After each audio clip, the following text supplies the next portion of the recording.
My name is Tony Riley. I'm European Marketing Director here at Dun & Bradstreet, and it's my pleasure to welcome you to our Economic Forum. We have two major topics over the next couple of hours. The first one is hot off the press, is our Global Economic Outlook report. It takes us to 2018, and we shall share some of those highlights with you. It's been released today. The second area that we will cover is in the area of big data and predictive analytics. And we will share with you some of the latest thoughts and insight from that area. Just before I introduce our speaker, you can follow us all on Twitter, join in the fun, collaborate on hashtag DNB Econ Forum, and that will continue for the next few days as we continue also into Amsterdam and Brussels with this particular forum. We're also doing some filming today, as you may have seen. This is primarily for internal purposes, and thank you to those of you who spoke to me in the coffee area, much appreciated. We typically do this in order to help shape our future product direction. I'm planning to do a little bit more immediately following this forum when we go back and have some more coffee. So I really appreciate if you don't run away and give me your thoughts is much appreciated. Whilst you're using Twitter and you're free to do so, if you could do the courtesy of keeping your smartphones on silent, that would be appreciated. So, on to our speaker. This person has enviable qualities with respect to macroeconomics, data, and analytics. He is a frequent commentator on television, particularly in the US, on Bloomberg, CNBC, and CNN. He has worked for a number of very renowned organizations.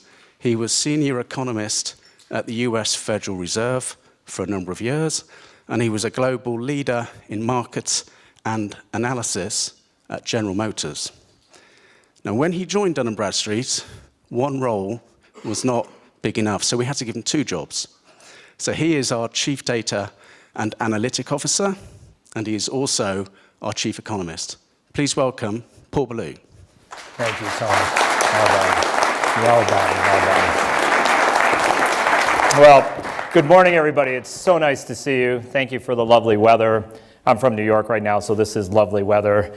For those of you following the Super Bowl, it's quite enjoyable. I also want to thank you, in terms of our customers, for your relationship with us. We deeply appreciate your business. We appreciate what you bring in terms of providing us feedback and discussion and making us better each and every day. So thank you for that, and thank you for joining us today. With regard to today, a couple ground rules. First, I would like this to be interactive, so we have microphones strategically positioned. We'd like to get you involved in the conversation. We're doing this for your benefit. So as we go through a variety of different topics for you, please chime in if you have questions or comments or you'd like further clarification. We're doing this for your benefit, and we'd really like to get your point of view. Secondly, at the end, I want to solicit feedback from you with regard to our overall strategy and our roadmap.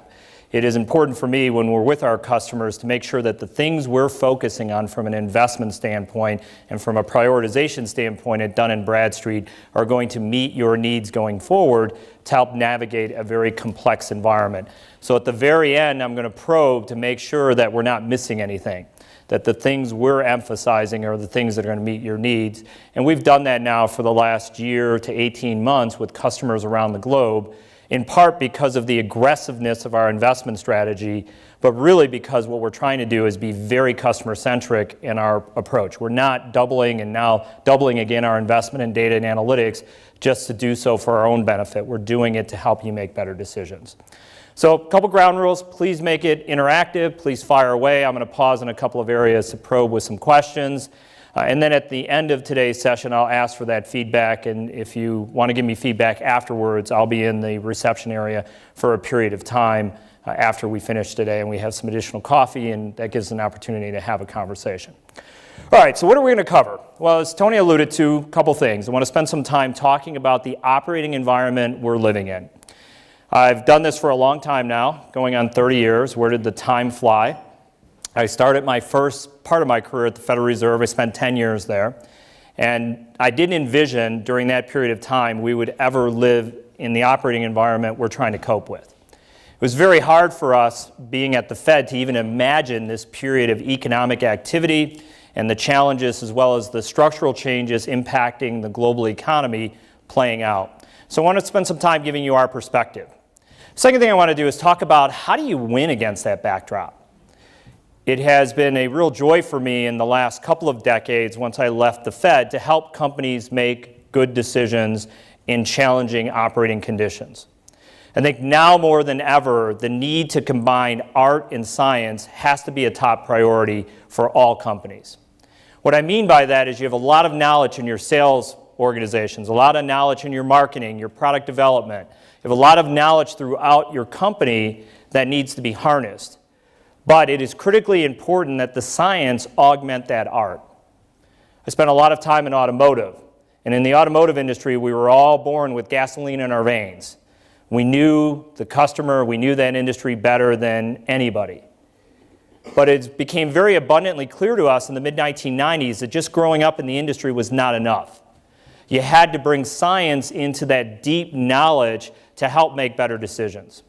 So the second thing I want to do is share some best practices with you to show you how companies are bringing art and science together in a systematic way to improve their decisioning and drive greater operational efficiency, effectiveness, deepen their relationships with customers, prospect better, accelerate their product development.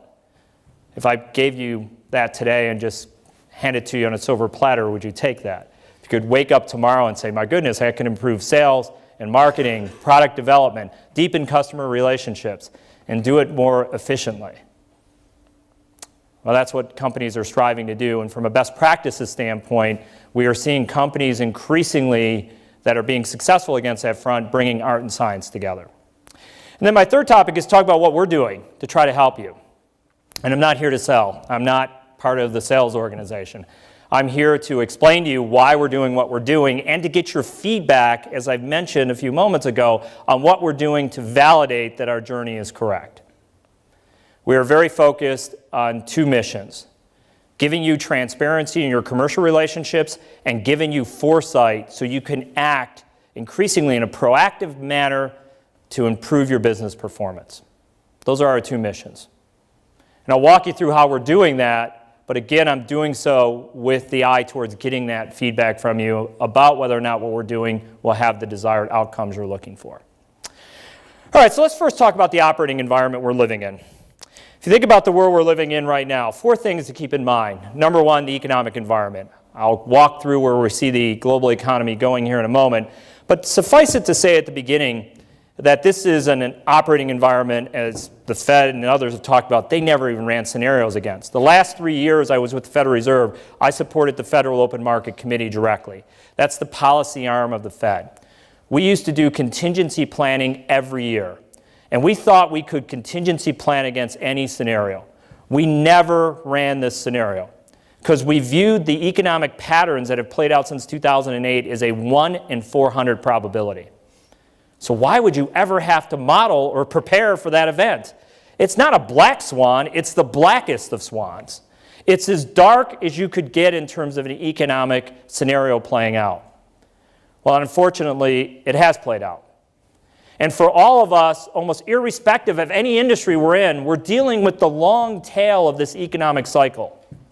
The harshness of the downturn, the fragileness of recovery, uneven growth, new regulatory constraints, new customer expectations, price compression in a variety of areas, commoditization of products and services. All of those elements are either directly related to the downturn or have been accelerated by the downturn. So as you think about planning your business, it is critically important we start with what's going on from an economic standpoint because of how unique the cycle is. Now, I'll give you some hope today. I'll give you some areas of a little bit of concern, some things to watch for. I will have to reinforce to you at the beginning, though, that there's no magic bullet out there. We do not anticipate that in the next couple of years that we're going to find some miracle elixir to put this cycle fully behind us, and we're going to get that breakaway speed across markets globally. There are some markets we're starting to get some breakaway speed. My home country in terms of the US. But when you look at the nature of the cycle, it's highly likely that we're going to get breakaway speed in the next couple of years. Second issue to keep in mind in terms of the operating environment is that if life wasn't challenging enough because of the economy, life is also challenging because we have two structural trends that are being accelerated by this economic cycle. One is technology, and going right along with that, of course, is bringing down barriers and increased integration globally. This trend has been going on. Both of these trends have been going on for 30 years. We've been looking at information technology spending. If you look at total business investment in developed economies, in 1970 it was 2%. Today it's almost 20% of all business investment. So technological disruption has been building for the last 4 decades, as have barriers coming down resulted in greater integration of global economic activity, capital markets, labor mobility, and alike. That upper right element, though, of this downturn is accelerating these trends. Anybody notice Apple's after-hours earning announcement last night? So Apple is getting hit hard in terms of equity markets this morning. Overnight, they dropped about 7% in terms of their valuation. You just have to pause for a moment. As recently as 16 months ago, Apple was the rock star of all rock stars, the highest market capitalization in the world. And it was onward and upward. What was sexier than Apple? Nothing. But the nature of the world we live in means that technological change is so fast that your 15 minutes of fame increasingly is coming down to about 3 minutes of fame. And the speed just keeps churning. I spent a lot of time in San Francisco and San Jose. I don't know of one major US tech company that doesn't have to take Prozac every day for their anxiety, including those that open their doors every day and watch the billions of dollars roll in the front door. Because they are very, very concerned and on edge that what they have today, their competitive position they have, is very fleeting. And I'm here to point out that I think it is very fleeting. And it's impacting so many sectors, not just tech, but so many sectors throughout the economy. Financial services, retail, tech, manufacturing, the list just goes on and on and on. So it's critically important for us as we assess the operating environment to embrace the structural drivers that are impacting the world as well, and realize that those structural drivers are disruptive in nature. They create opportunities, but they also create pressure. Then, of course, the last major trend out there is big data. Well, we can solve all these issues. We can navigate the world easy if we just merely harness the power of data and analytics. Here's the great elixir. Here's our magic solution. If I only had that button on my screen every day that gave me perfect knowledge, that meant that every decision I made, every allocation of resource, every optimization choice I made was an informed, deep perspective with foresight. There's no doubt that this trend is there. I've had the privilege of having a front row seat for this. I grew up in an environment where we had to rely on antiquated historical government data being pulled out of national income and product accounts and having 22 librarians support 37 staff economists. Why? Because we didn't have data, so we had 22 librarians whose only job all day long was to pull data, put it in spreadsheets for us, so we could put it into our 1, 2, 3 Lotus applications and ultimately produce Harvard graphic charts. I grew up in that era. I then fast forwarded 15 years later and walked into an organization, General Motors, who was spending the equivalent of about 200 million pounds a year on data and research and information, and collecting transactional data on every single transaction. And then fast forward 15 years from that point in time and look at today. And it's breathtaking. It's breathtaking what's available to us. It's breathtaking what we can collect. It's breathtaking that we've addressed issues around storage and processing power and analytic capabilities. But now we've created an opposite issue. And for any of you in the room today, and any of our customers that we're helping every single day, the rubber is going to meet the road in the next 5 years. Can you turn that massive investment into capabilities that will help you navigate these waters. We all spend a lot of time talking about return on investment for capital expenditures and for marketing and for other parts of our organization. The next 5 years, the dominant discussion will be return on investment on our IT spending, our investment in data, our investment in analytics. And can you transform your business to turn data into insight and insight into action? If not, your competitors will and are. And if you don't go down that journey, you become very reliant on art. And there's nothing wrong with art. But I firmly believe that the winning hand is going to be with companies who bring art and science together. So high level, 4 things affecting the operating environment makes it very challenging to navigate. As I get up each and every day and I look at this, I look at the great opportunity, but I also look at the great challenge of how do you optimize your business against this backdrop. So let me go a little deep first on a few things. Let me talk about the economy first, then I'm going to talk about structural change after that. But I'm doing both of those, or covering both of those topics for a reason, and that is to set up the discussion of how do you win against this backdrop. How do you bring your assets together in a way that will make a difference in your day-to-day decisioning? So first, let's talk about the economy. Strange cycle. Most unique cycle any of us have ever lived through. Again, a 1 in 400 black swan. There is no doubt that when we look back on this cycle, the history books will have chapters for our children to read about, just like we read about the 1930s growing up. It is such a strange environment to deal with.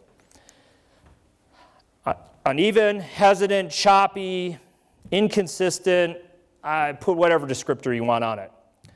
The fundamental issues around this economic cycle is that the structural imbalances were so severe that they take time and they take policy and behavioral changes to drive the adjustment.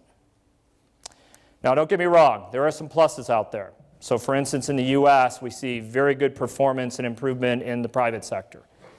Balance sheets are as healthy as they've been in the last 20 years. We're seeing the same thing as we're building the sort of comparable lenses in the UK and in Germany. But don't lose sight of the fact that this is a process. The excesses were so severe that generally it takes 10 years to clear those excesses. I'll show you housing in a moment in the US and the UK. Suffice it to say, we had a great time. We had a really, really good time. Unfortunately, the price came due. Challenges we have as we go through this process is that we continue to get hit with headwinds. And we shouldn't underestimate the fact that while 2014 will be better in all likelihood than 2013, and we anticipate we will see continuous movement upward, don't lose sight of these headwinds and be prepared for them. Because there are big issues with a fragile recovery on a number of fronts. 2, I would encourage you to keep your eye on. One is what happens in terms of central banking policy, and the second one is what happens in emerging markets who are facing short-term financial pressures and long-term structural issues. Those are the 2 elements that keep us up at night in terms of our planning. If you think the ECB or the Bank of England or the Fed have a roadmap of where they're going to go in the next 2 to 3 years, you're kidding yourself. The Bank of England just this week is spinning around trying to figure out what their communication plan is. No, we're not going to target against the unemployment rate now. We're going to look at a more systematic way of gauging when we make a policy change. Now, that's the right answer. But think about the fact that they're tying themselves up in knots a bit because they're struggling with where they go, how fast they adjust. So bring this all together, it is a tough environment. If you want to get a sense for the severity of this downturn, let's look at global GDP over the last few cycles. So if you look at peak to trough, the downturn around the first Arab oil embargo we thought was as severe as it would get. The double-digit downturn of 1980 and 82, which was the run-up in interest rates, the very aggressive policies from the central banks, including the Fed, and then the more recent downturn. So if you look at that drop in global economic activity peak to trough, almost 5 points in the downturn around the first Arab oil embargo. Here was the drop in 80-82. I'm from Detroit, Michigan originally. This was traumatic. Unemployment rates in Detroit, Michigan got to 22%. For anybody keeping track, I remember that because I was just going into university and worried about whether or not I'd ever find a job. But look at this downturn. Severe. And then the other elements of the severity of this downturn has been the hesitant upward movement and then the subsequent stalling in some parts of the world and certainly in Europe. My best advice, anytime you see a pattern, as you're seeing in this cycle, is to pause a moment and ask some basic questions, because it's not a normal economic cycle. So ask some questions about why. Ask questions about what it means. Ask questions about the factors behind it so you can plan for the future going forward. As I mentioned, the downturn has been very uneven and choppy. If you look at growth 2000 to 2007 and then compare 2008 to 2014, look at the major developed economies, growing at less than 1/3 the rate of growth. The US, we celebrate 2% GDP growth. That's like me celebrating the fact that I'm tall. You can laugh about it, it's okay. 2%. In Europe, we've gone through a secondary contraction in parts of Europe. And now we're talking about the Eurozone growing at 1%, and that's dominating the headlines in the Financial Times that there's been this major economic turnaround. Emerging markets have bucked the trend a bit, and I'll discuss that a little bit further in a moment. But even there's been less robust growth, and of course, more recently, there's been question marks about the sustainability of growth. So you wonder why this happened. So let's talk about the factors behind this downturn to help understand where things could head in the future. I always like to call out sectors that were drunk and disorderly because they give you real insights about the magnitude of the problem. So what we've done is we've indexed home prices in the US and the UK and GDP growth going back to 2000. And if you look at the US, we had a great time in terms of housing prices. In the UK, we had an even better time. Now let me tell you the true stories in the US. The US, these stories I can't even make up because it's just the absolute craziness. So in the US, we now are doing retrospective analysis. In 2005, 2006, at the peak of the bubble, over half of all mortgages issued in the United States didn't have loan documentation attached to it. 1/3 of all mortgages issued in the United States were Alt-A or subprime in many metropolitan areas. You got to picture how crazy this is. I got my first mortgage in 1986. My wife and I, it took us 100 days to get this mortgage. We put 30% down. We signed 118 forms, 114 of which I still do not understand. I'm sure one of those forms committed us to give up our eldest son if we chose not to pay off the mortgage. But then you fast forward 20 years later, and all those rules had gone out the window. The average size of a new home built in the United States in 2006 was 2,500 square feet. The average population size, household size in the US is 2.3 people. We're building over 1,000 square foot per person. In the United States, I always make this statement because it's powerful. There are rooms in our homes we do not visit. In the United States, if you were to walk into your living room as a man, your wife would kill you. It is not a living room. It is a shrine. And it's true, we have white carpeting and beige furniture. If I were to walk into my living room, my wife would kick me out. You're not allowed. But that was the craziness of the excesses. I once owned a house with 7 bathrooms. I have 2 sons, myself, my wife, a Jack Russell Terrier dog. And we had 7 bathrooms. Why? Because we could. That was the insanity of this. We saw the same thing in the UK. We saw the same thing in Spain. We saw the same thing in Ireland. And on top of that, think about what households were doing as well. Other purchases, unsecured debt, auto loans, my old sector of automotive. We had a great time there as well. At GM, we saw our transaction prices on vehicles go up 40% in 10 years, buying big SUVs and luxury cars. The average monthly payment went up 86 cents. How could you run up the transaction price by 40% and the average monthly payment go unchanged? Well, what did we do? We got really creative. 60-month loans, 72-month loans, 84-month loans, 96-month loans, 108-month loans. We subvented leasing, and you wonder why we went bankrupt. That's the craziness of the environment. And for us, against this pattern of rapid home prices and debt and all the imbalances that went along with it, it made for a fragile backdrop. And any shock to that economic backdrop would show the vulnerabilities of where we're at. So it's not a surprise with regards to the severity of the downturn. It's not a surprise for how long the recovery process has been, because those imbalances are very severe. Then you couple on top of this, the public sector is equally as big a mess. State and local governments, national governments, all of those entities saw a very substantial run-up in debt or unfunded liabilities, whether it be pension or health care.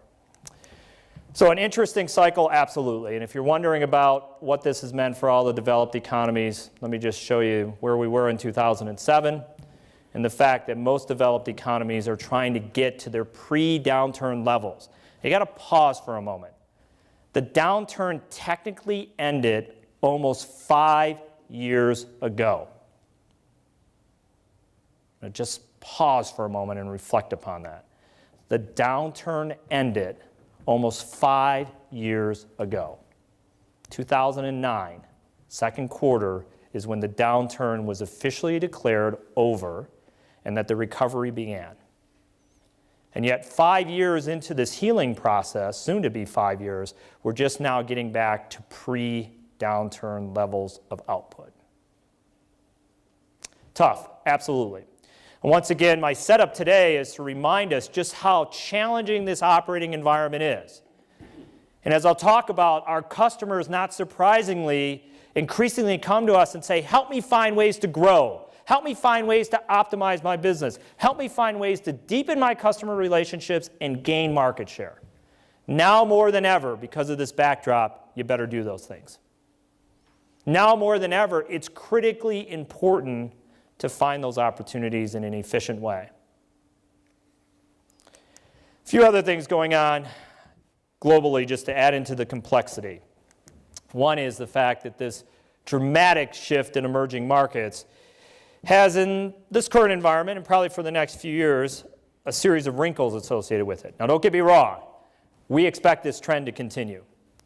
The shift from emerging markets accounting for a fifth of global output to 40% and soon to beyond 40% is going to continue. These are long-term patterns. So if you are engaged in global commerce, focusing on emerging markets and parts of the world that you haven't traditionally focused on is critically important. My message today, though, in terms of headwinds, is that emerging markets will probably not grow either homogeneously or in a straight line in the next few years. The reason being is that there are all sorts of twists and turns playing out there. One twist and turn that's dominating the headlines right now is the fact that we've had a rapid inflow of capital and hot money into many of these markets as an unintended consequence of what the Bank of England, the ECB, and the Fed and the Bank of Japan have done. Monetary policy was set with domestic considerations in mind, but it has global implications because capital is mobile, extremely mobile. And guess what? Many of these markets have seen a very strong surge in private sector debt, asset prices, some cases housing, other sectoral elements building up. And now what are we seeing every day? Well, crisis with the Turkish lira, the South African rand, question marks over what their central banks would do. Can you imagine being the head of the Turkish central bank this morning? You got 7.5% retail inflation. You got to run on your currency. You're going to have to jack up rates to stabilize the market. All the while, you've got political, social turmoil, and an economy that is stalling. Doesn't make you too popular. You might want to have your next policy meeting in like London or something. That's being replicated in emerging markets around the globe right now, those types of discussions. On top of that, we shouldn't underestimate the fact that this vulnerability, while we point out, as we call it in our economic outlook right now, our bubbly five, there are a whole bunch of other markets that aren't that far away from the bubbly five with regards to our short-term risk indicators we pulled together on those markets. Some of these markets being of critical importance, market like Mexico, for instance. An emerging market that's usually at the top of the list, like Chile. Those markets have question marks as well because of the flow of capital and the domestic policy issues they're going to have to wrestle with. Beyond those issues, you also have some long-term structural drivers. So we've spent quite a bit of time looking at the long-term development elements for any emerging market that's of significance. And against those four components of human capital, competitiveness, global openness, and where they're going from a policy standpoint, you can pull together a very interesting ranking. I would note any market on this side of the ledger has very tough structural issues that have to be dealt with. And that includes some big hitters like India. Coming off the election, will the next government, let's assume it's the BJP in power, will the BJP have the wherewithal to implement the next round of needed structural reforms? And without those structural reforms, your short-term financial pressures become that much more acute. It is a fun time for sure. Now, to make sure I'm not completely depressing you out of the gate, let me give you some grounds for optimism. The optimism that we're looking at in developed markets, and I just have snapshots of the US in this case, really stems from the fact that the healing process is moving forward. And that as we look at performance in terms of balance sheet health and delinquency and payments and charge-offs and write-offs, that there has been a dramatic improvement and a dramatic restructuring in the private sector. We see this in terms of the drop in those performance, but we also see this manifesting itself in some other positive elements, such as business failures. And this is showing up in other developed markets as well. This is the yin and the yang of balancing the current economic environment. Question marks regarding central banking policy, concerns over some emerging markets being offset by the fact that the healing process in the developed markets, the US, the UK, Germany at the top of that list, has made progress, and we shouldn't underestimate it. It's a yin and a yang. It's a conflicted outlook is the best way I can describe it. My optimism is this pattern will continue. It will support a more virtuous cycle towards the tail end, the back half of this decade. And if we can get the emerging market issues behind us and structural reform is renewed and the central banks of the United States, UK, and the ECB sort out their direction from an exit strategy, we'll be in good shape.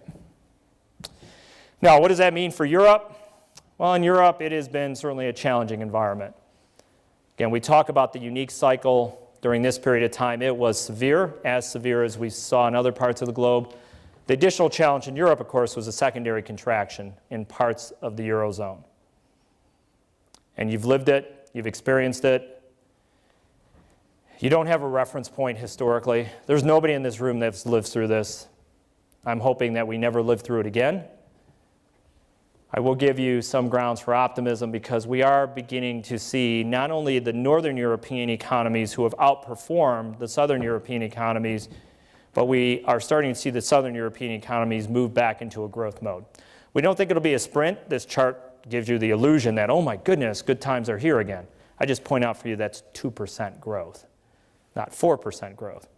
But we are increasingly confident that those markets will put the worst behind them.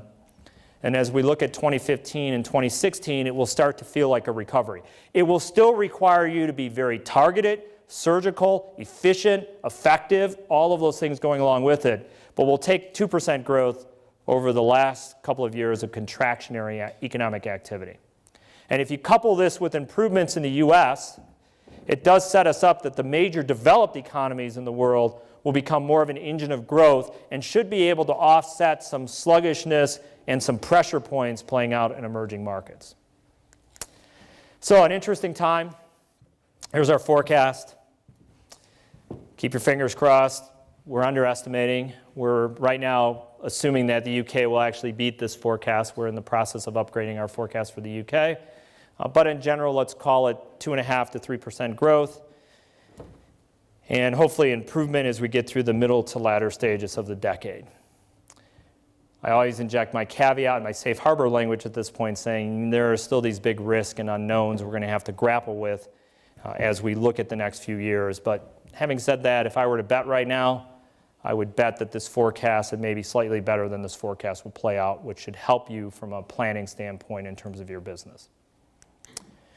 All right, so let me pause there and take questions and thoughts. Again, we want this to be interactive about what we're seeing from an economic standpoint, other questions I can help you with in terms of issues you're dealing with in terms of your individual businesses.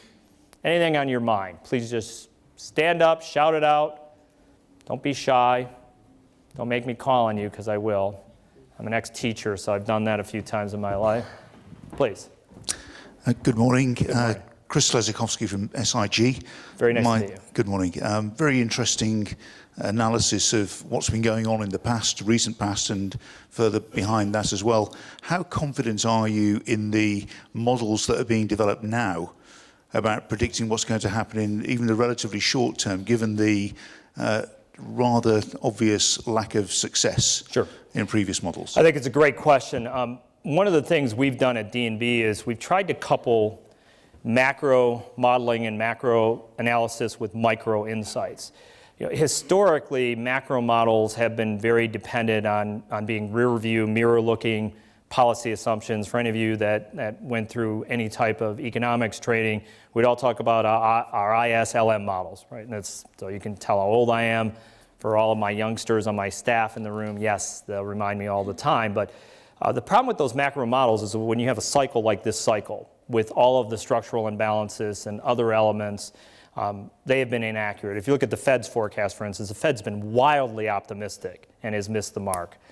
For us, what we've been focusing on is that we track activity on all active businesses. So we have our fingers on the pulse, and I'm going to go in detail today on what we're now doing with those signals, those health measures.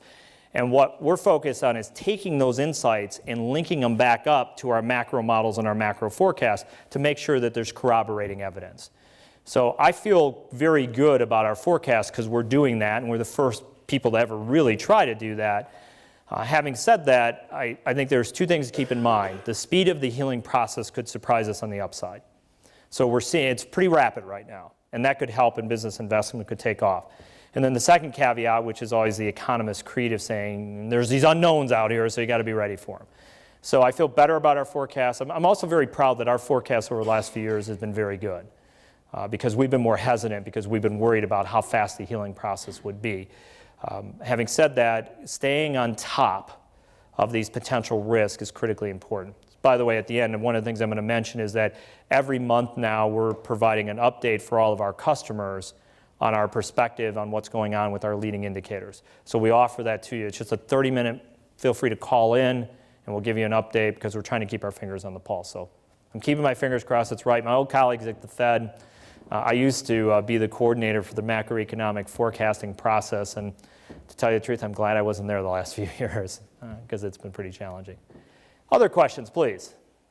Anybody else? Yes, please. We're going to hand you a mic if you don't mind. Or if you can speak loudly, just shout. It was more a question. You made the comment about Apple. Yes. Do you provide insight into global companies which are that may not fail, but actually in terms of where their performance is going to go? And do you think that the poor performance of the rating agencies during this whole performance is actually colored people's views of external agencies' views on companies' future performance? Absolutely. So it's a great question, and you're going to set me up for my second half of my remarks today. One of the things that we're focused on is to provide a holistic analysis of companies that is forward-looking. Historically, what we've done and other people have done is we've built models around whether or not you're going to pay your bills on time, or whether or not there is this very rare occurrence that we would call failure, which is an outright declaration of bankruptcy or so on. We've gone well beyond that in terms of our analytic capabilities, and we're leveraging what we've done in the States to develop the same capabilities for European companies this year, building new analytic tools so you have that integrated foresight. So one of the things I'm going to show you today is what's called the viability rating. It's our first multi-dimensional view of the future likelihood that a business will be operating relative to other businesses 12 months from now. And when you bring that entire view together, We believe that it provides the best way to evaluate companies on a relative basis. It just historically hasn't been done as systematically as it needed to, because you're trying to make decisions on how to optimize. And part of those decisions are you want as much of a holistic view of a business entity as possible. And it's not just one dimension. Whether or not they're paying their bills on time is one dimension. So we're bringing in other dimensions into that equation, so when you're evaluating company A versus company B versus company C, you can have more of that complete picture. It's a very, very good question. With regards to the rating agencies, the rating agencies play an interesting role. And my time at GM, one of the roles I had was I was the interface point with the rating agencies. And every 6 months when I had to go through my 4-hour review with each one of them individually, it was about as much enjoyment as having a root canal without Novocaine, because they do rip you apart and they do go deep. The challenge for the rating agencies is it's very much a static view, and it's very much a retrospective view. It's about looking at elements and financial indicators that in many cases are rear view looking. And that's a real challenge for them, and certainly our commitment is to be oriented towards foresight or forward looking. So I wouldn't criticize them in the sense that they were doing their traditional job. I would say that our job, as well as anybody else that does this for a living, has to be very much about foresight, very much about where things are heading. And if you just use traditional measures, it's very hard to do that, which is, again, why we've built other measures to augment our modeling capabilities. And I'll walk you through a series of things that we've done today. Great question. Any other questions? All right, so let me challenge you on a couple other things to keep the fun dialogue going. By the way, from an economic standpoint, let's try to be optimistic today. Our goal is this too will get better. I will remind us that the 1930s eventually passed, and 1980s, the early 80s passed. I understand lots of suffering going on, but keep our fingers crossed. I think the back end of the decade will set us up for stronger growth. A few other things to challenge your thinking to set up the discussion around that last question, and that is, it would be one thing if we were only dealing with the economy. The challenge we have is that on top of what's going on cyclically, we have structural changes underway that are accelerating very rapidly. And I want to show you a picture to set this up and explain why we underestimate and why we don't always get our arms around what's going on structurally. So for those of you in the back, this may be a little hard to see. It's a picture of the Vatican Square at Pope Benedict's inauguration, only 8 years ago, just over 8 years ago. If you really look at this picture, what's extraordinary about this picture is you see one flip phone. One flip phone. Now, if you fast forward 8 years later to Pope Francis, look what you see. Now, let me challenge your thinking a little bit more before we get into what this means in terms of data and information. Let me just challenge your thinking to go back 8 years earlier than this and realize that if we go back from 2005 to 1997, every day there were less than 20 million internet users a day, as recently as 1995. Let me take you back 8 years earlier than that and reveal to you that it was only 8 years earlier than that that the Federal Reserve introduced its first website. We gave it a name, Kimberly, to encourage people to use it. It was on the World Wide Network. Remember that? You used to click on it. It sounded like somebody was drowning a cat because you were hooked into a landline. This little globe would spin around. And you'd go to the Fed website and you would get 6 time series. Woohoo! And you pull them into your Lotus 123 spreadsheet.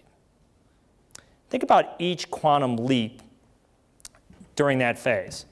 So in those 8-year increments, we went from the Fed having a website with 6 time series. We then jump up to the fact that we're up to close to 20 million internet users a day. You then fast forward to where we're at with the inauguration of Pope Benedict, where we all were using the internet every day. And then you jump forward into 2013. Now, I would challenge you to think about what 2013 really means in terms of information flow and sharing of information. And all of these questions are very profound. What happens now to our ability to acquire information, share information, distribute information, how social networks are functioning? It's dramatic. Anybody in this room not have your smartphone with you today? No, you wouldn't go anywhere without it. I tell the story of my wife being on vacation, where my wife is the historian of the family. So any vacation or any event, she has her camera with her. We go to our home in northern Michigan last summer. We go to our favorite picturesque spot in northern Michigan, and I know she's going to take her normal photos. And it just dawned on me she didn't bring her camera on the trip. She pulled out her iPhone, went click, click, click, click, click. She's taking pictures, and she's instantaneously sharing those pictures with everybody that she could. It's a big change. I think oftentimes we underestimate what goes on structurally because we have our reference points rooted today and in the past. We shouldn't underestimate this. And we shouldn't underestimate what this is going to continue to mean, because the downturn of 2008, 2009 is intensifying the acceleration of technological change. We all talk about business investment lagging in this recovery. One component in business investment is actually higher than it was pre-downturn, and that's research and development spending. Research and development spending continues to go up. Now, for us, in terms of what we do and try to help you make better decisions, this transforms everything. And of course, we talk about the sexiness of big data. Now, I want to be clear at the outset that the issues we're trying to solve for are not different. And what we do for a living and what we try to help you with and what you try to do for a living, you're still trying to answer those same business questions. Who are my commercial relationships? Who should I sell to? How should I improve my marketing effectiveness? How do I deepen customer relationship? How am I performing versus the competition? Am I gaining market share? Is the lever I'm pulling over here having the desired outcomes? I spent a lot of time helping CEOs try to answer those questions. Same basic questions. But the environment we live in is different because the precision and speed by which the answers have to come has gone way up.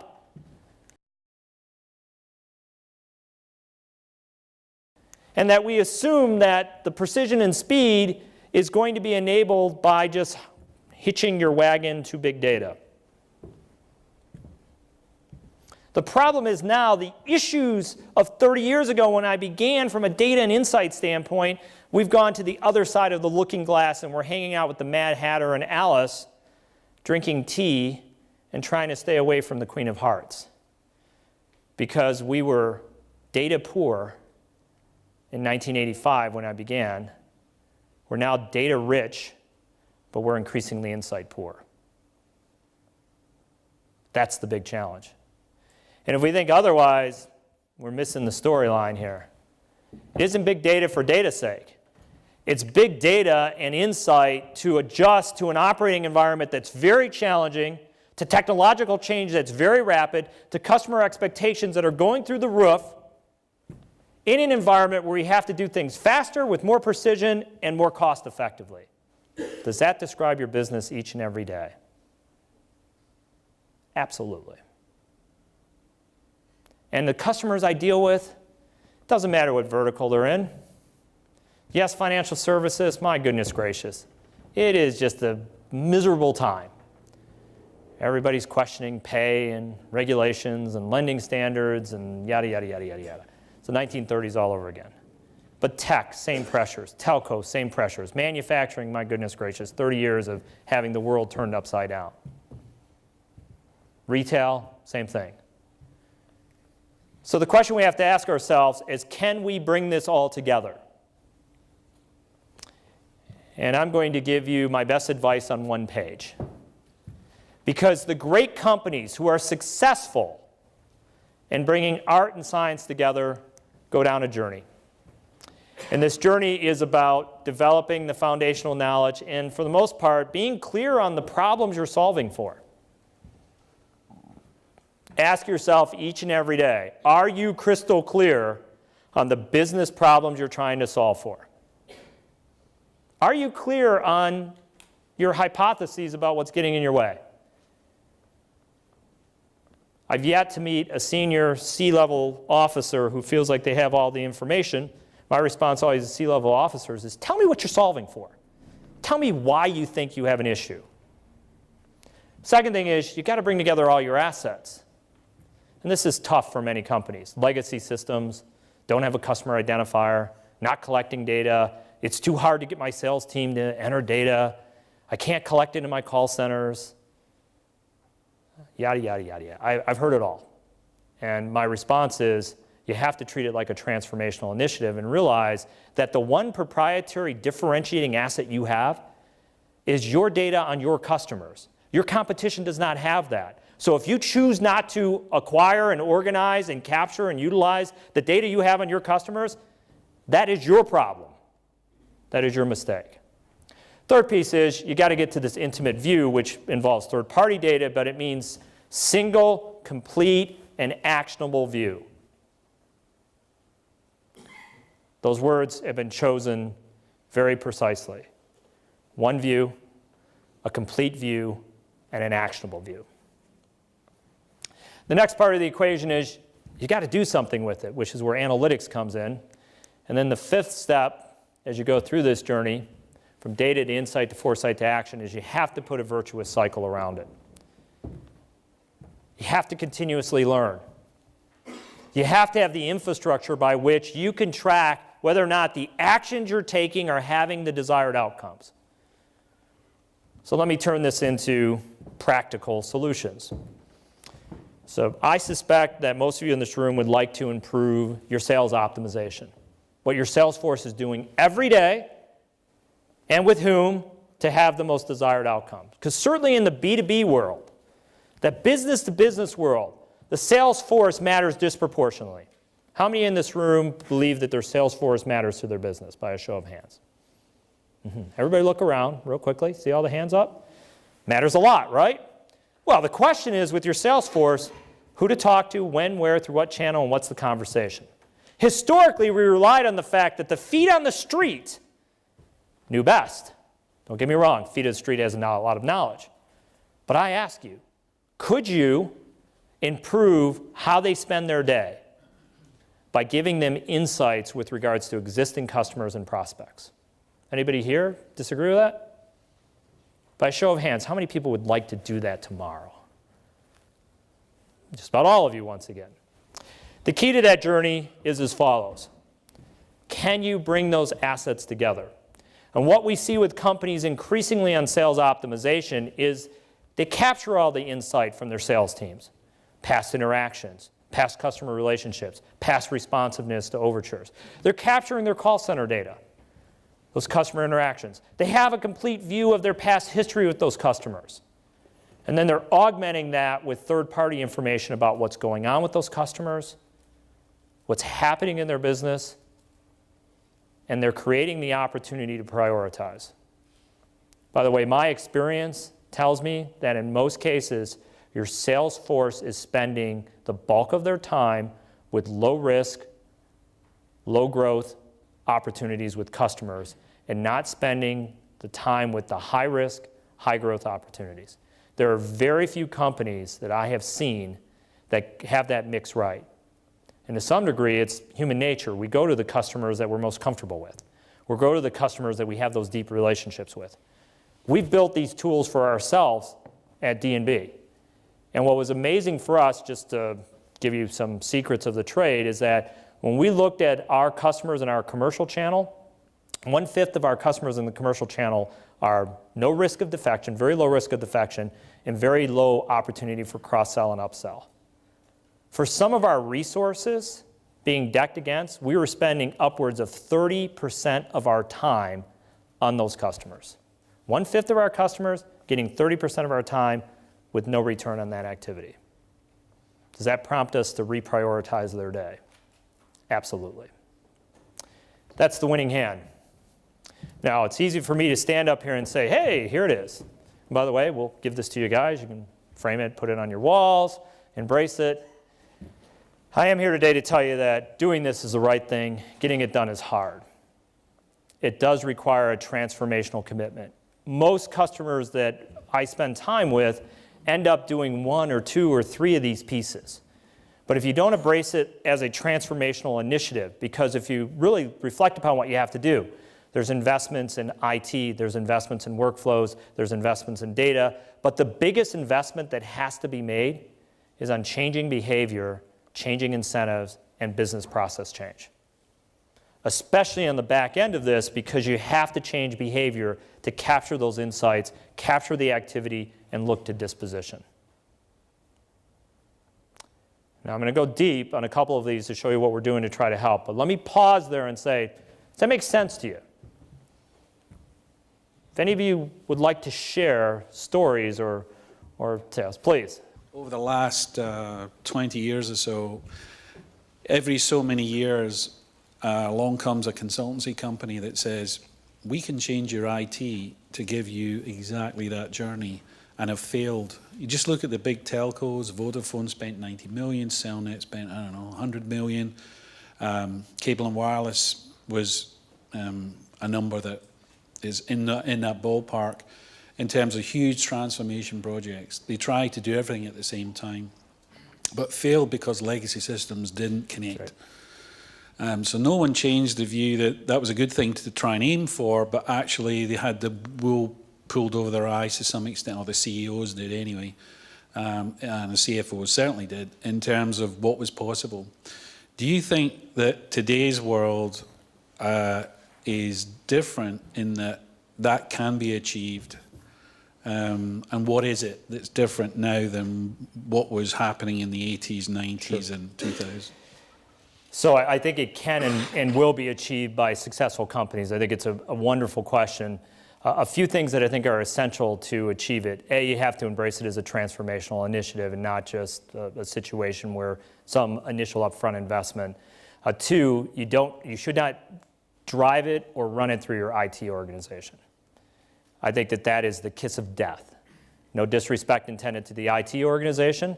I've done this myself now 3 times in my career. And in all 3 times, I represented the business unit.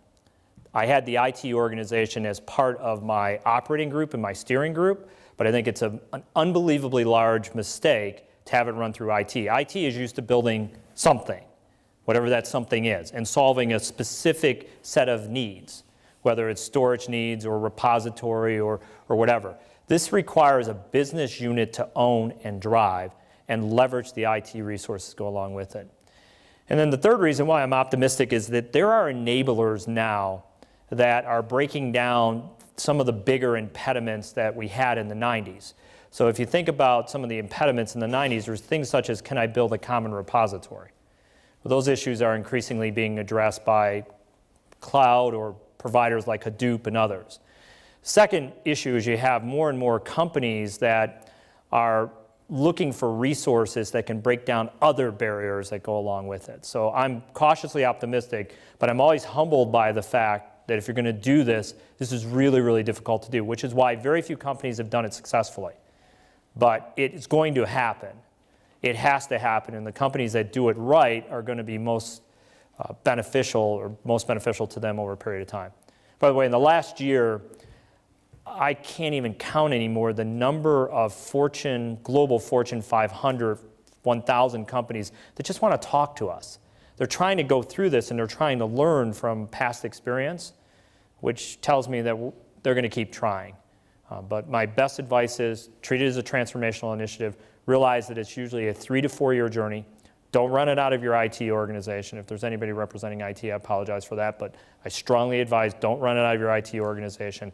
Have senior executive buy-in, have the business unit drive the bus, and embrace it across all 5 of these elements. Because if you don't, if you just embrace this element, or you just embrace the workflow tools on the other end, you're going to miss so much of what you're really trying to do. And you got to keep that North Star in front of you. It's a really, really good question. Other thoughts, feedback. Anybody doing this right now? By show of hands. You want to share horror stories? No, I'm just kidding, but please. Would you tell us a little bit about what you're doing? Experiencing the same thing? Not to put you on the spot, but we're here to share. And by the way, if it's been tough, this will be cathartic for you as well. It's tough getting top-down buy-in in a very difficult environment, and getting executives to be accountable is very, very tough. So a lot of it's been driven about remediation issues, trying to clear things up. Our firm's investing a magnitude bigger than those 100 million numbers across data projects in our portfolio. It's touching everywhere, so real challenge. Real challenge, absolutely. All right, so let me give you guys a little bit of hope that we are here to help, because it is tough, to your point, and it's a good question. Many companies have failed.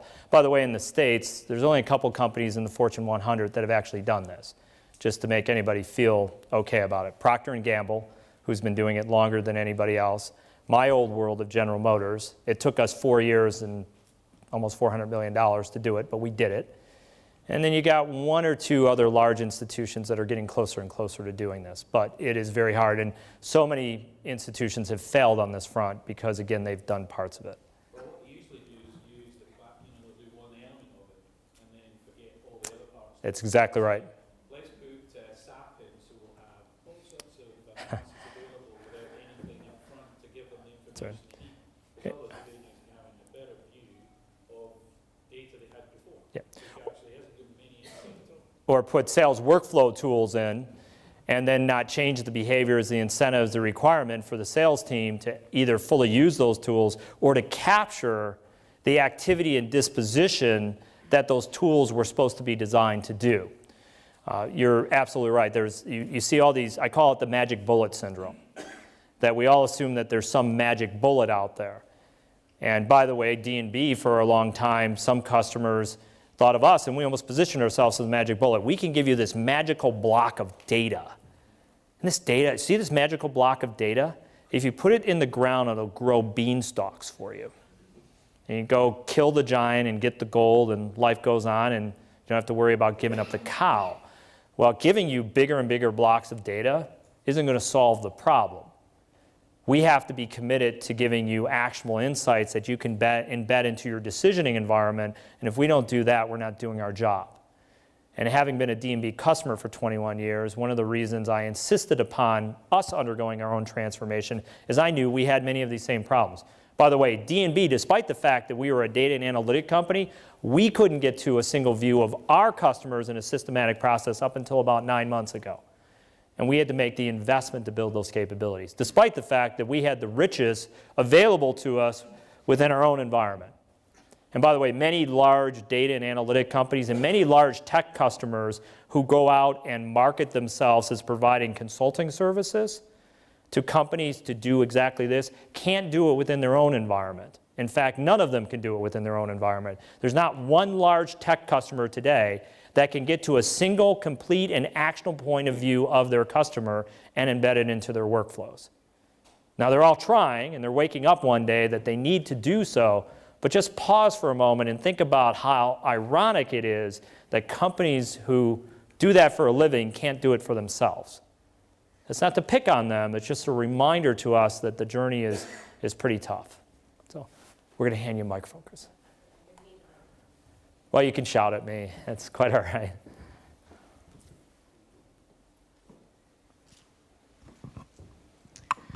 You've spoken primarily about the large, long-established companies transforming and taking this road. What about the younger companies that are more likely to adapt to technology more efficiently and more effectively? Do you think that this transformation is different at the other end of the spectrum with newer companies, more mobile companies, and the companies that are probably building and establishing that growth now? So it's easier for them in some regards because they don't have legacy systems and infrastructure and so on. The flip side is they don't in all cases have the resources. That's the great trade-off between being a large established company. In my days at GM, I had hundreds of millions of dollars of budget because that's what we were. We were a $225 billion company, and you could do those things. But we had legacy systems, 57 legacy systems. We had all the other bureaucracy and so on. So it is this great balancing act. Having said that, we do see younger companies, as they're going through their metamorphosis, having to emphasize where you're at, because at some point in time, the great idea that started your company is not enough to sustain you.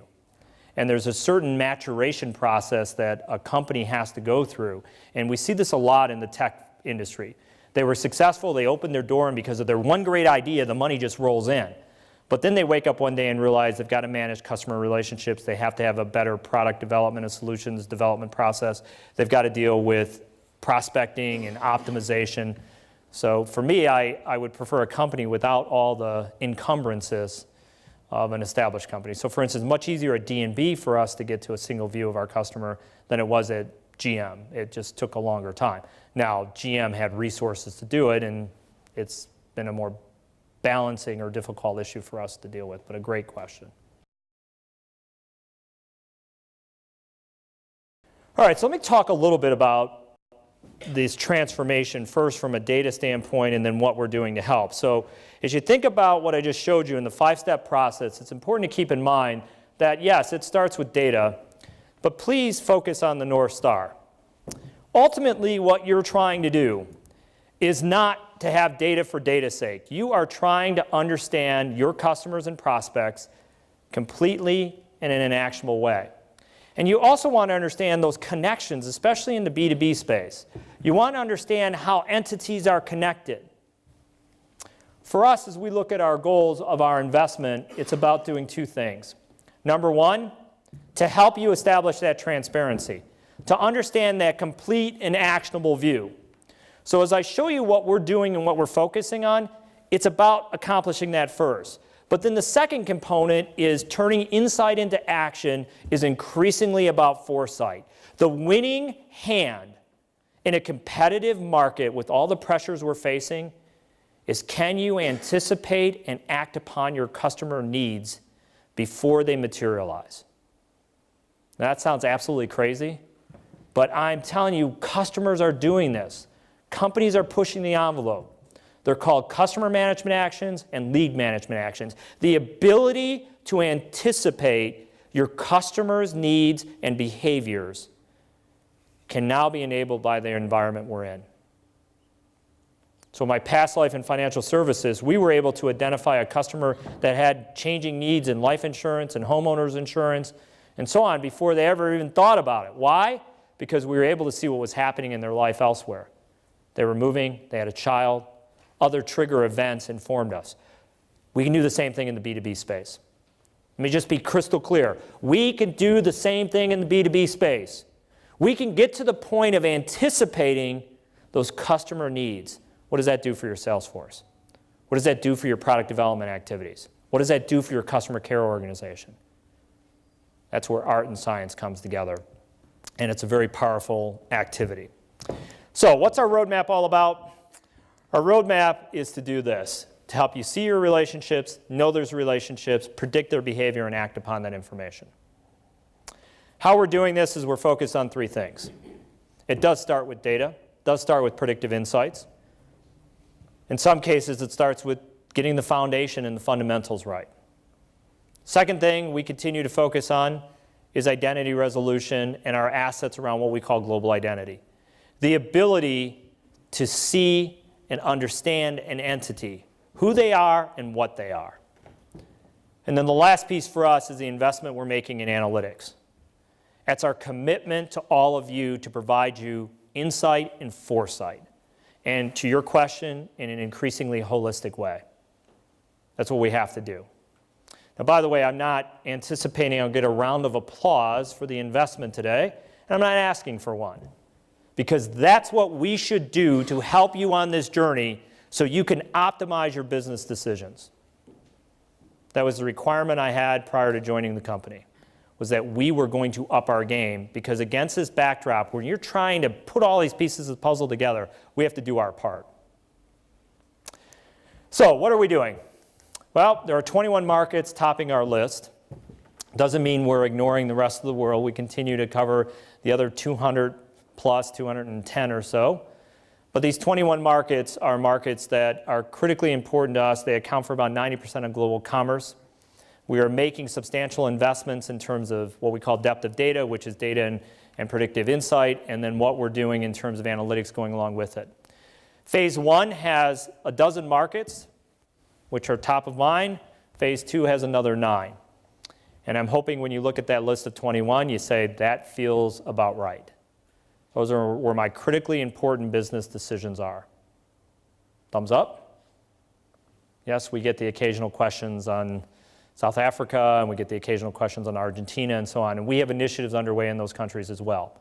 But our goal against these 21 markets is to achieve a point of arrival that's comparable to our capabilities in developed markets, which is a very bold statement, given the fact that if you look at this list, it includes emerging markets like China, Indonesia, Vietnam, India, which have historically been problematic. So what we're doing going down this focus in terms of Europe is starting off with the 12 up top. Our point of arrival are all of the traditional capabilities you would assume, plus what we're doing in predictive insights and analytics. In our additional focus markets, which would include the Benelux countries and Ireland and Turkey, it's about establishing not only those foundational capabilities, but start to build all the predictive insights that go along with it, and then we'll find some organic opportunities in the rest of Europe. What we're very excited about is that both in bucket 1 and bucket 2, this is allowing us to bring insights to you that we believe are actionable. I'm going to show you a few things today, such as the viability rating, but we're also doing things in terms of global analytics that we believe will help you make better decisions as well. And interestingly enough, out of the gate, we're pushing very hard on Benelux countries to augment what we're doing in France and Germany and the UK to provide you those insights from a decision-making standpoint as well. All right, so here's the fun. Let's first talk about data. So what's our commitment on the data front? Our commitment on the data front is to do 3 things. Number 1, we're continuing to strengthen our core capabilities. I'll show you where we're at today. I'm going to be completely transparent. As I like to say, there's a famous US movie called The Good, the Bad, and the Ugly. Our goal is to get as much good and to get rid of the bads and the uglies. But as we all know, there are required investments that had to make because we had gaps. So our commitment on the foundational side is to do the traditional things really well, such as identity data, firmographics data, but it's also about moving to new data sources, new methods, new ways of solving those traditional business problems. Second thing we're doing is we are now capturing, for the first time, a variety of proprietary assets that D&B has. So I'm going to talk a little bit today about signals. What's so exciting coming into D&B is that we have within our own capabilities the ability to track and monitor a variety of measures on business health on a real-time basis. Guess what we're finding? Changes in those measures are very insightful about future business behavior. Very insightful. We like to use the analogy of what my right hand, Anthony, talks about all the time. Anthony, besides running my global data and predictive insight organization, also volunteers as an EMT. So the Renaissance man he is always likes to remind us about how best-in-class medical practitioners behave. Well, they don't just check your pulse. They check a variety of things. Respiration, pupil dilation, blood pressure, maybe samples, and so on.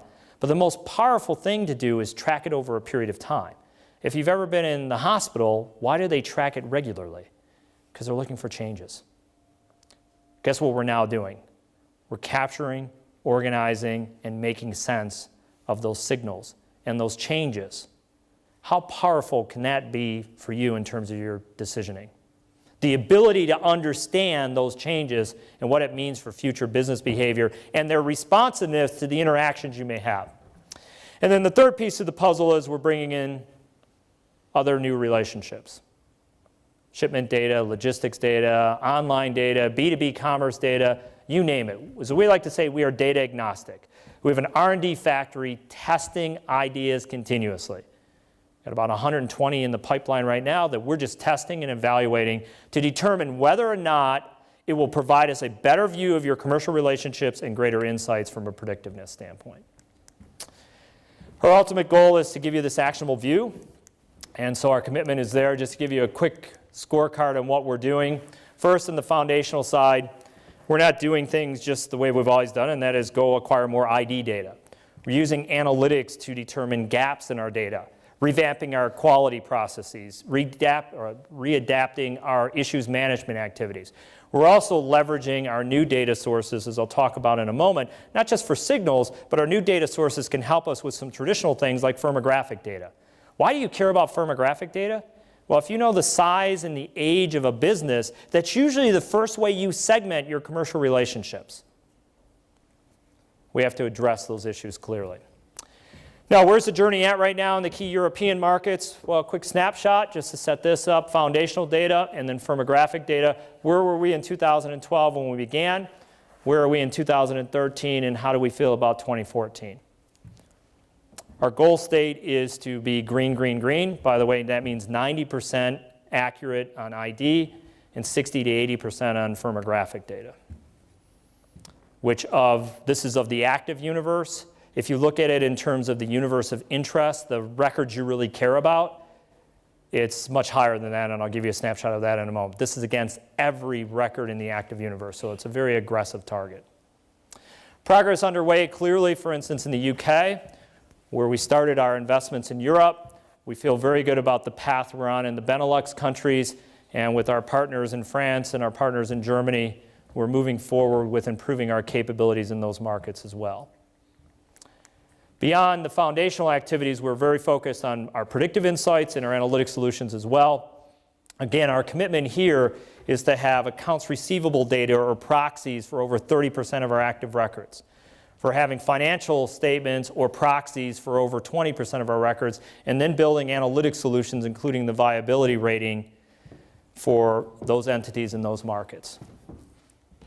Again, pretty good snapshot in terms of where we're going to be in terms of green. Still some gaps that we have to fill in that we're working on, some of which will be covered in the second phase.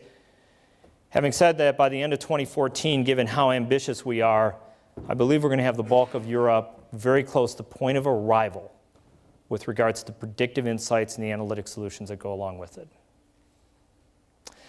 Now, to do this well, we have to continue to adapt our strategy. We know that. I mentioned that we're leveraging third-party data sources. We've got a lot going on. This just gives you some sense of the data sources we're testing today and bringing into our environment. Our goal is to, once again, do whatever we can to provide you transparency and predictive insights. And we test anything. If you guys have ideas about new data sources, please let us know. All good ideas warmly received. I'm not exactly sure where this journey is going to take us, other than it's going to be very aggressive going forward. Why? Because it should be. The data and the data sources that are available to us today are more plentiful than ever. And we at D&B have to take advantage of that. We also have to take advantage of our proprietary assets, such as signal data. And I am thrilled with where we're at in key markets like the UK and our ability to leverage these assets. These are simple measures in terms of activity, and we're collecting them through a variety of sources. What I love about these signals is that not only can they serve as proxies for traditional data sources, but they're highly insightful about what's happening with the business. So let me just give you some sense. I want to bounce ahead one slide, give you some sense of how this looks, for instance, in the UK. We looked at signals and business viability. That is, viability by our definition is this business going to be active a year from now? And not surprisingly, by having our fingers on the pulse, the ability to predict the fact that this business will go inactive is very, very high. Now, why is that powerful? Does that affect your credit decisioning? Does it affect how you should sell and market to a business? Does that affect whether or not you should have them in your supply chain? All of those things are clearly beneficial. For the first time, this is going to allow us to augment the traditional measures like delinquency or traditional other measures such as using firmographic data to get to this complete and actionable view of our customer relationships that you care about. So it's fun for us. I also want to point out that we're measuring our progress across 3 dimensions. So our progress is, I see you, I know you, and I can predict your future behavior. I want you to hold us accountable for this measure. Every active record in these markets, we are going to give you our level of depth of data on. How much in the way of data and insight does D&B have on that individual record? If we have basic identity data, it's going to be in this bucket. If we've got more than basic identity data, it will move into that second bucket we call decision support. And if we have deep, rich files with predictive insights, it'll move up into the highest bucket. Make that available to you in all of those markets. For instance, if you look at the active universe today, that's how it looks. In the UK, we're the highest, almost 50% being in the robust predictive bucket. If you look at the universe of interest, these are the records that our customers inquire about and we get interest about, and there's been activity around. The numbers are even better. But please, hold us accountable for this. Our goal state is to give you as many records as possible with deep, rich predictive insights. So that's our journey on the data side. Very briefly, I want to remind everybody of our commitment on what we're doing in terms of identity resolution. It is a crazy world for us, and just to give you a perspective coming in from the outside, I look at the opportunities on the data side as being overwhelming. But think about how overwhelming it is if you can't take unstructured data and information and make sense of it. So our investment strategy continues to be wrapped around what we call identity resolution, the ability to take data and information and correctly associate it with a business entity. Now again, you think that that's easy. It's not. It's not for all the historic reasons, but it's also not because of the world we're living in today. Things such as businesses being started up. It's a fascinating challenge for anybody, these fly-by-night businesses. I'm trying to remember the one in the UK. Boxpark, the one in the UK, which will set you up overnight and tear you down overnight. In the US, we have this entity called Halloween USA that miraculously pops up around September 15th, and then on November 1st, they go away. H&R Block, tax reporting, all those things are tax accounting. You've got this challenge in terms of the ability to correctly deal with translation issues. This, for those of you in the back of the room, this is a good one. Please flash the toilet after you've used it. So much for translation. Our commitment is to acquire data and information in native language and correctly associate it with entities that are in those markets. So we've made substantial investments in all three major Asian languages, including Korean, which we launched this year, and our ability to acquire that information and make sure that we are correctly associating it. And then, of course, you get the fun part of unstructured data, which Anthony pulled this bag from a shopping center in Japan, and you would think that this bag is just a bag. It contains all sorts of powerful information if you can make sense of it. Size of the brand, whether or not the brand is in native language or has been translated into a Roman language. The colors on the brand. Think about if you had this over time, what it would be telling you. That's the world we live in. And the opportunities for us to acquire that information and make sense of it have never been greater. So our commitment in terms of identity resolution remains unchanged. We are making investments so we can acquire information irrespective of how that information is becoming available to us. We are also bringing forth new capabilities from a consultative standpoint that if you're having challenges getting to a single view, if you're having challenges getting to a customer identifier, if you're having challenges with your legacy systems, if you're having challenges with any of those issues, we're here to help. All right, the last piece of the journey is what we're doing on the analytic front. And I wanted to touch upon a few issues here. If you go back to my remarks about how you win in this environment, it's about turning data into insight and insight into action. For us, the ability to help you have that foresight has been critically important and has been a big part of our investment. And we're doing it through a number of different ways. One way we're doing it is bringing forth consistent global analytic solutions that you can use to make better decisions. Our historic strength was around things such as failure scores and our emerging markets, EMA scores. We're still launching and developing those scores in 2014. But what's exciting for us is a consistent delinquency score in markets. Do you pay on time? And secondly, bringing forth the first multidimensional solution we call viability. For us, there is a step process that you go through to help understand an individual market. You go through profiling information to an EMA score, to a failure score, to the delinquency score, to ultimately, we believe, viability. And then for many of our customers, custom analytics on top of that. What are we doing and how are we doing this? Well, that's our timeline we're rolling through right now in terms of failure. The commitment for us is bringing out new failure scores in these key markets in the first quarter, building upon what we did last year.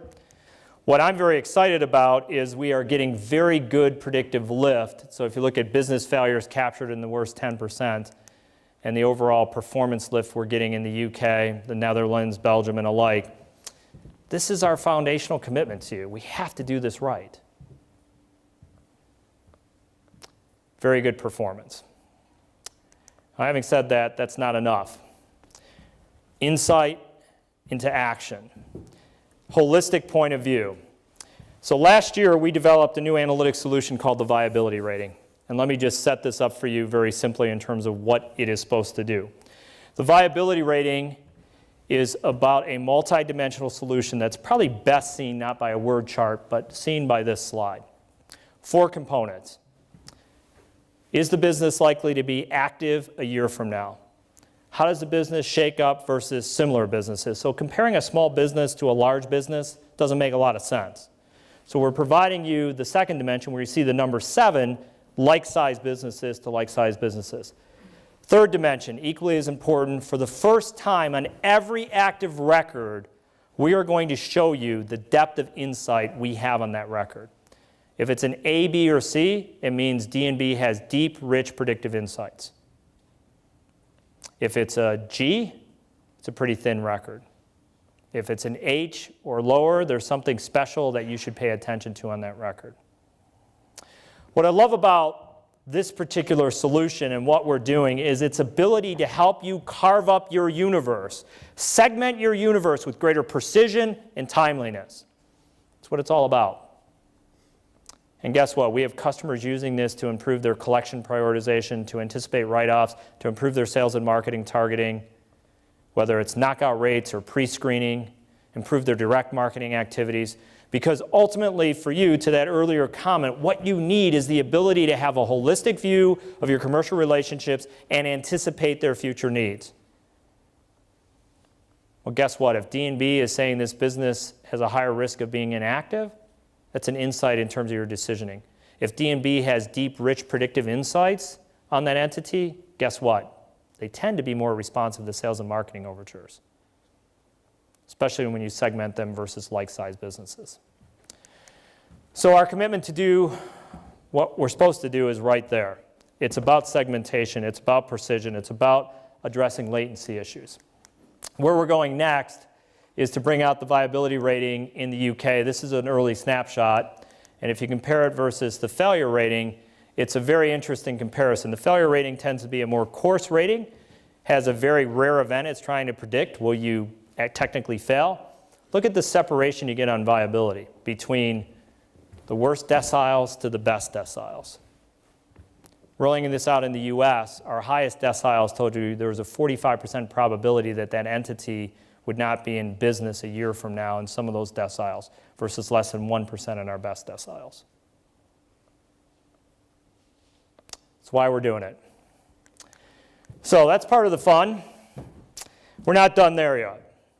We believe that outside the 21 markets, we also have to provide you risk dynamics. So we are rebuilding our global risk score. Many of you have at least been familiar with an analytic solution we call our supplier risk score, our SSI score. Anybody familiar with SSI? A couple of you.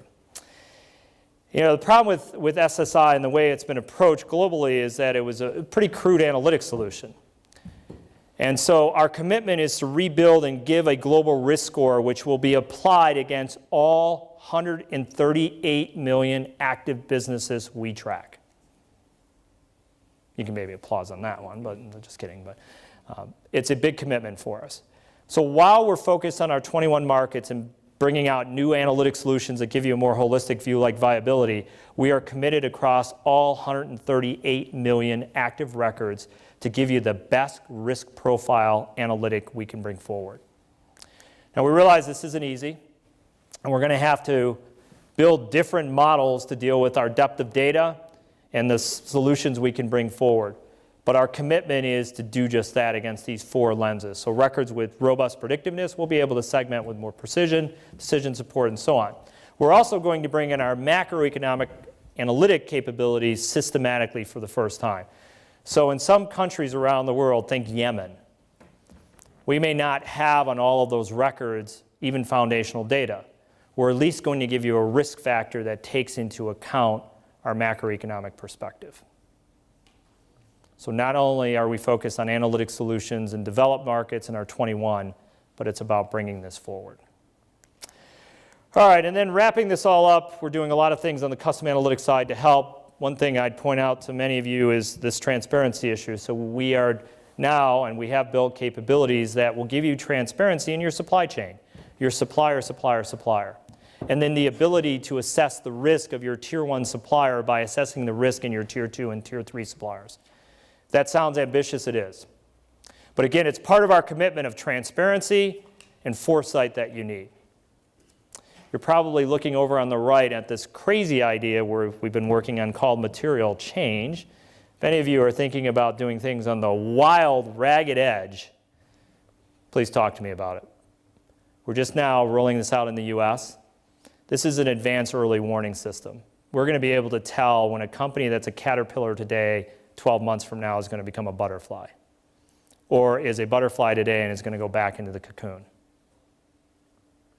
It's out there. It's a little crazy. It's never been done in the B2B world, but we're doing it, and we're going to roll it out into other markets. We'll have to see if we come to the UK next.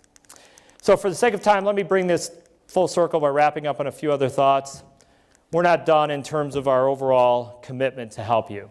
The challenge is the operating environment necessitates us to continue to up our game.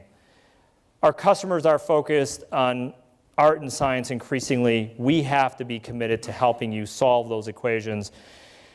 And I'm not here to tell you it's easy, because it's not easy. But more and more companies are going to struggle to leverage fully. To do this right, those 5 work streams I talked about are critically important, and we are focused on helping you through our global investments navigate. Now, a few concluding thoughts just to bring this all together. Where's this all going to go? On the analytics side, these are all the things we're playing around with. Why? Because we like to play? No, because if you think about our customer needs, complex world, global world, disruptive world, they need better insights. So our commitment has to be to continue to play in all of these use cases and dimensions. If you have particular needs against any of those dimensions, please talk to us. Our custom analytics organization can help you navigate those waters. And then the last thing I'll leave you with before taking questions is just to challenge you to think about where this is going next.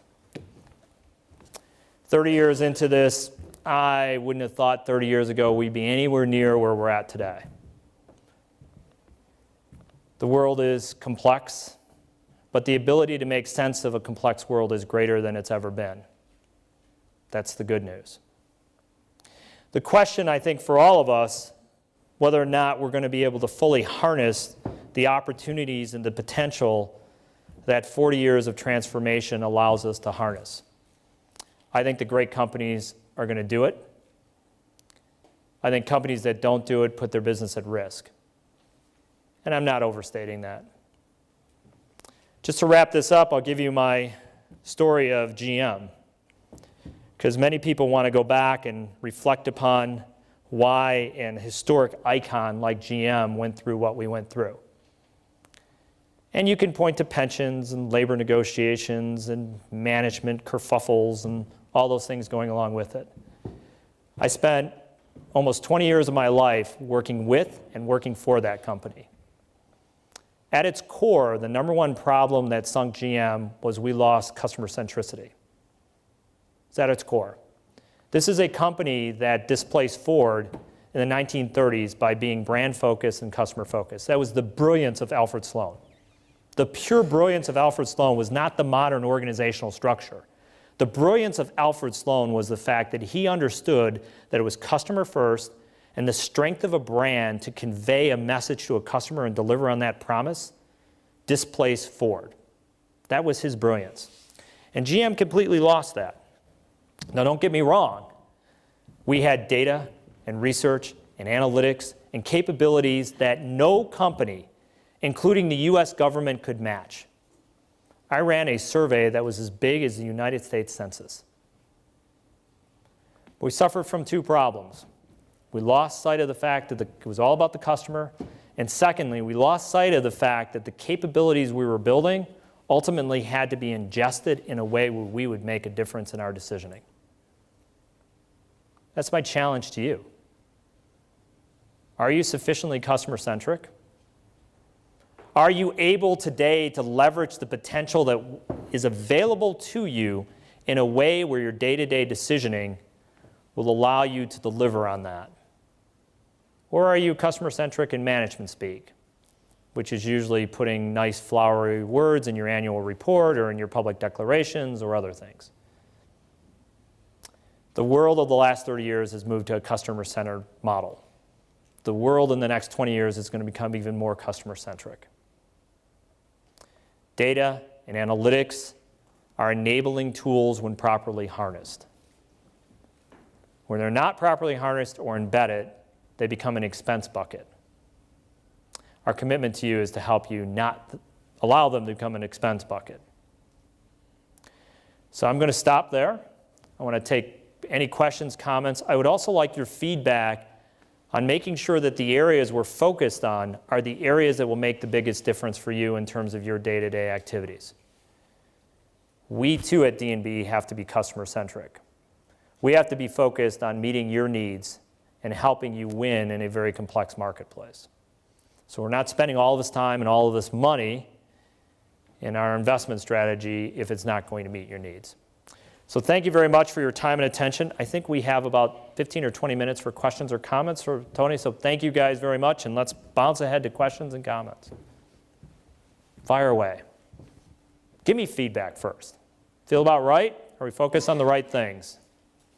Don't be shy. Hands up. Don't make me call on you. How about somebody in the back of the room? We'll make Tony walk all the way back there. See, last row too, Tony. That's even better. Thanks very much. Really interesting from beginning to end. But I'm going to ask you a really difficult question. You talk about customer insight, data, analytics. You talked about economics, global pictures. Getting customer insight's okay if you know what business you're in and what data you want and relate that to output, productivity, and so on.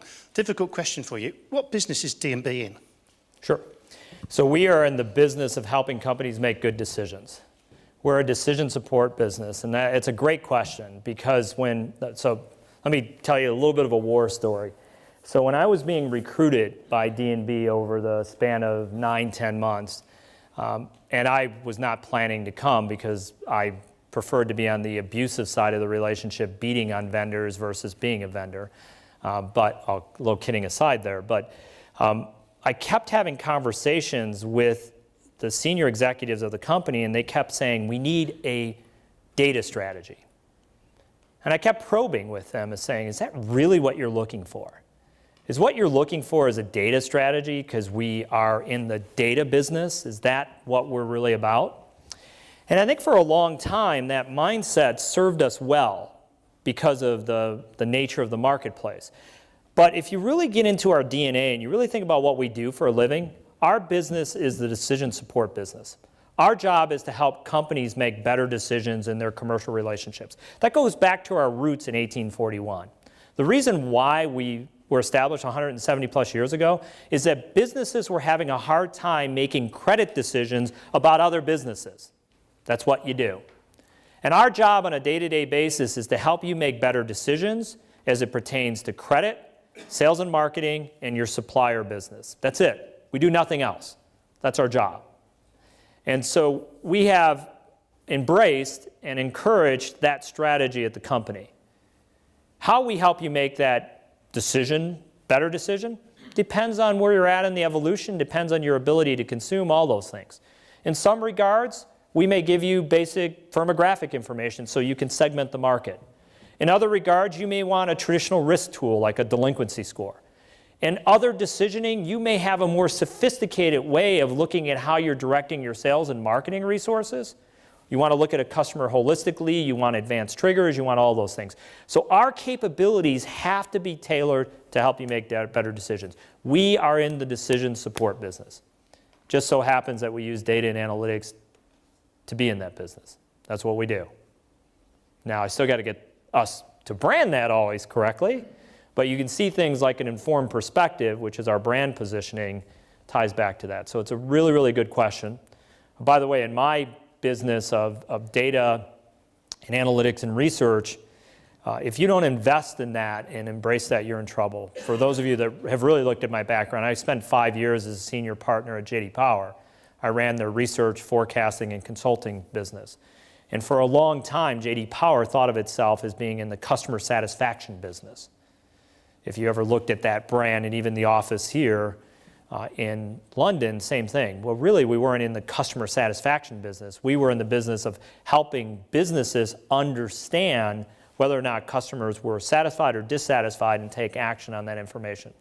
So I learned some lessons early in my career that It's not about data, it's not about analytics, it's not about research. It's about what you do to make better decisions. Does that help? Please. Yes, but that business purpose is so broad when you're talking about helping people make a decision that your quest for data then becomes endless. Sure. Where do you stop? I mean, you will just get data from all over the world on absolutely anything to help people make decisions. Is that really what you're about? Is it about decision making? Is it about risk management? It's only about two things. It's only about risk management, primarily credit risk management, and it's about B2B sales and marketing.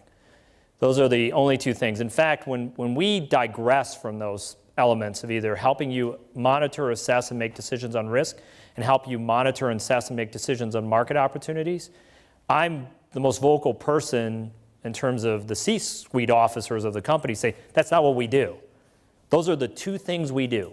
That's what we're all about. Now, to do that well, it requires us to continuously ingest new data sources and build better analytic solutions, because you're asking us increasingly to go to markets that aren't traditionally markets that have been covered, or you're asking us for deeper, richer insights. But it's those two things. That's what we do. That's who we are. We're not in the B2C world.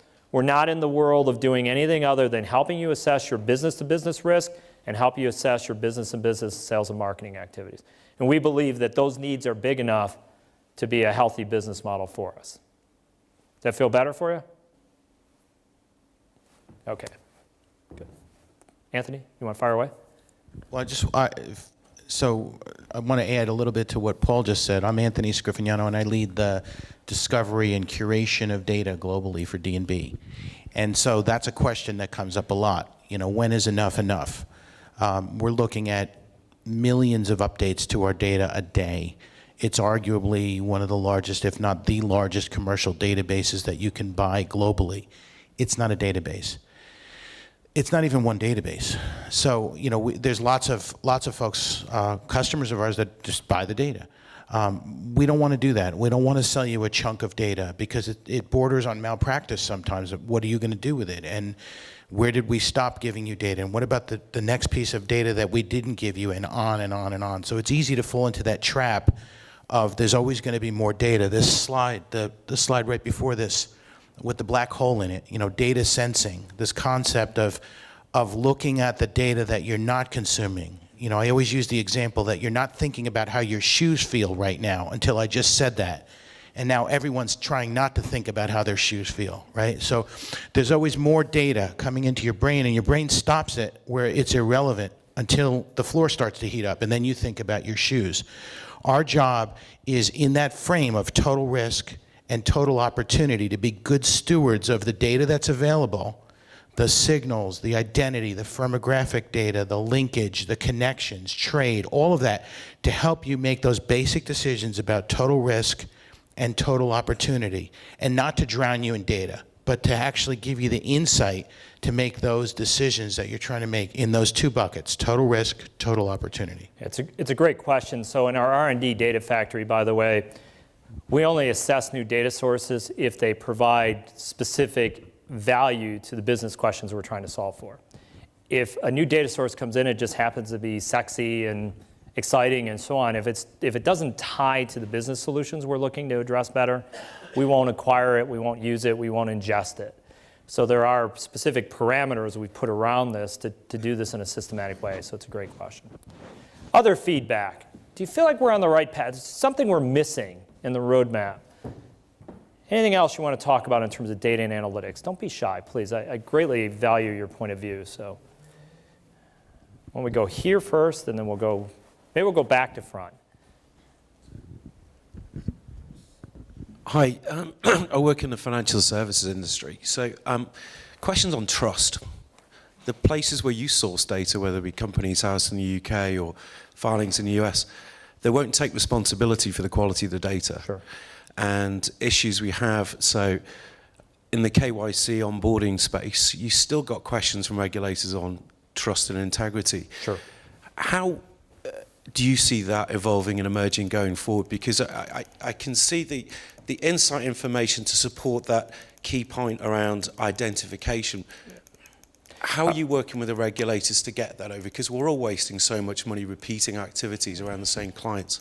You're absolutely correct, and I'm just bouncing back to hit a key point on viability, because this question comes up. So we're spending a lot of time with regulators, confirming our modeling methodology, our analytic solutions, making sure that we're being fully transparent. The other thing that we're doing increasingly with financial institutions is leveraging elements such as transparency. So the fact that we have deep, rich predictive insights on an entity, it's not one data source. It's being corroborated through multiple data sources, and our confidence coefficient regarding any analytic solution we have on those records becomes statistically very, very high. So we're doing it through two things. We're helping our customers directly interface with regulators and providing transparency and documentation and support. But then the second thing we're doing by being this transparent is we're giving you the evidence and the information required from those regulators, that it's not one data source, it's not a thin record, it's not those elements that go along with it. When I came in, I spent a lot of time on this, because producing a score on a thin record, your confidence coefficient does not raise your level of comfort to the level regulators want. So it was very important for us to provide this dimension. So for instance, in the UK, when you get to the point where 50, 60, 70% of the records you're looking at are deep, rich, robust records, that becomes a very good conversation to have with a regulator. And we can provide you with the support and the documentation and the evidence that goes along with it. But it is there, and certainly for financial institutions, there's not a day that goes by. The comptroller of the currency and my organization have become fast friends, because in the States, the Treasury is looking for validation against anything we do, especially with risk solutions. I didn't have time to cover it today. We've also built some new tools, some simulator tools. We talked about on our webinar yesterday, where we built those tools to help you look at your portfolio against stress testing and other things. So we're even going down that path to try to help you with the regulators. It's a fun time, though. It's an industry unto itself. So, yes, sir, please. Hi. Really, I think possibly slightly more on the art side of the equation, but question for me was, how are you working at D&B on gathering some of the frontline data that comes back from the sales force, the feet on the street, and then integrating that in with the the more structured data that you have, so that the customers that you have can then use that effectively. So it's not just ingesting perhaps large, significant data that can be quality checked, but using perhaps some more social data Sure. and things from the sales force. So our activities on this front are in a couple different areas. So within our own sales force, we're building out and revamping what we're doing from our own workflow tools. Make it easy for them to record information and make it easy for us to ingest that information. So that's a very important commitment. Same thing with your call centers. Simple drop-down screens where you're capturing interactions, disposition of interactions, and the like. Second thing that we're clearly focusing on is more and more emphasis around text analytics and the ability to take elements out there of information that's being recorded and being able to make sense. And then the third part of the journey for us is we're now going down the social media path. The social media path historically for B2B has been very, very tough, because social media tends to be information about individuals recording information, and how do you associate those individuals with the business entities. We're cracking that code through Anthony's organization of being able to improve the relationship between an individual and a business entity. So it's all three. Workflow tools to capture information easy and cost effectively. Secondly is leveraging some capabilities in text analytics. And then the third dimension for us is going down the path of, for the first time, capturing social media data into our environment and making sense of it for decisioning. Please. So just to add to that from a data science perspective, so you mentioned the art, and I love the frame of talking about the art of this, because there is deep, rich science behind capturing what people say and trying to draw inference about what they may have meant when they said it. There's a little bit of art in that too. So sarcasm, the nuance, we are in Britain, so sarcasm's okay. I realize sarcasm is somewhat of an art and a weapon here, but I could say something like, ABC is an excellent company if you don't mind destroying nature, right? Many algorithms would determine that that's a a very positive statement, and it's obviously a sarcastic statement. So we are, on my team, we're working with computational linguistics, and we're working with information to derive inference from the spoken word. We also have to be mindful that most information now is not being created in English. So we're having this conference in English and we're speaking English, but if you look at information creation globally, we have long since, in 2008 actually, passed the point where most information is created in the Roman alphabet in English. That's not true anymore. So now you're talking about languages where there are no spaces in between the words, where proper nouns are not identified by capital letters, things like that. So the cues that you get are different. The data science behind drawing inference from that is totally different. So we are all over this problem, but it is no simple thing. And the art behind it and the science are converging in beautiful but also really scary ways. It's a really good time to be in data science, but it's also really terrifying.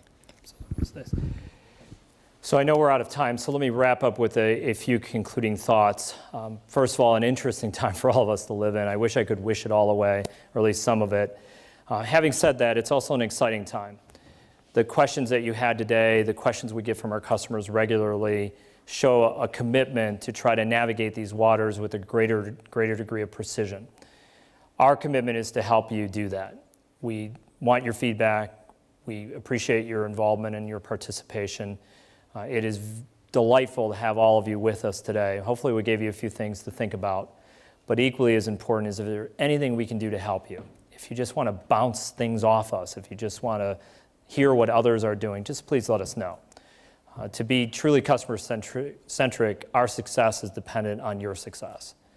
And that's a key part of the business model that we've implemented. So Tony, I think we're going to wrap on that basis. Any other logistics? And thank you guys very much for your time and attention.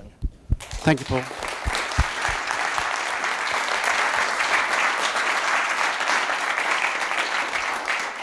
Thank you, Paul. That was extremely interesting. As a former boss once told me prior to a performance review, feedback is a gift. We have two forms of feedback. There's the old-fashioned hard copy on the desks in front of you. If you would kindly give us 2 minutes of your time, that would be appreciated. There should also be an email in your inbox, actually, if you'd rather do the electronic version. Either way, we would really appreciate your feedback. It truly helps shape the future direction of this company and things that we do on the economic forums. We're going to actually break now. There's coffee served again back down in the refreshment area for you to continue to network. We will be sending you a separate email with a link to the Global Economic Outlook report that Paul shared earlier, and also a link to a PDF of the materials that you have seen today. So it just remains to be said, thank you again, Paul, for your insight. Thank you, everybody, for attending. It is much appreciated, and wish you a good rest of the day. Thank you.